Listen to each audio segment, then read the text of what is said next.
আজকে না তোমাদেরকে একটা মজার কথা বলছি। আমাদের এখানে বাড়ির আশেপাশে রাস্তায় চলতে ফিরতে সবসময়ই প্রায় এরকম কালো রঙের কুচকুচে কাঠবিড়ালি এখানে খুবই দেখা যায়। আমাদের ওখানে যেমন রাস্তাঘাটে কুকুর, বিড়াল, গরু, ছাগল এই সমস্ত প্রাণীগুলোকে ঘুরতে দেখা যায়, এখানে তার পরিবর্তে এই রকমের কাঠবিড়ালি, খরগোশ, রকুন এইসব প্রাণীগুলোকে দেখা যায়, যেগুলো কারো পোষ মানা নয়। এরা এমনিই ঘুরে বেড়ায় নিজের খেয়ালে। এবারে যে মজার কথাটা বলছিলাম সেটা বলি শোনো। ছোটবেলা থেকে তো আমাদের ওখানে ব্রাউন কালারের কাঠবিড়ালি দেখেই অভ্যস্ত। তারপরে এই দেশে এসে রাস্তাঘাটে এই রকমের প্রাণীগুলোকে দেখে প্রথমে তো আমি বুঝতেই পারতাম না যে এটা কি ধরনের প্রাণী।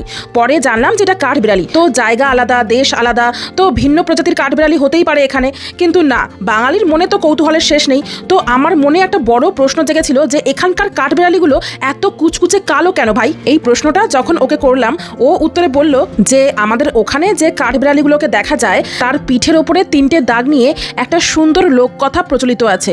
বলা হয় যে রামচন্দ্র যখন সেতু নির্মাণ করেছিলেন তখন ছোট্ট কাঠবিড়ালিও বালি এনে তাকে সাহায্য করেছিল বলে রামচন্দ্র আদর করে তার পিঠে হাত বুলিয়ে দিয়েছিল। আর সেই স্পর্শের চিহ্ন হিসাবেই নাকি সেই 3টে দাগ কাঠবিড়ালির ওপর রয়ে গেছে। তাই জন্যই আমাদের ওখানকার কাঠবিড়ালি আর এখানকার কাঠবিড়ালির মধ্যে এতটা পার্থক্য। আচ্ছা, তোমাদের কি মনে হয় এই গল্পটা কি আদৌ সত্যি? কারো জানা থাকলে অবশ্যই কমেন্ট করো।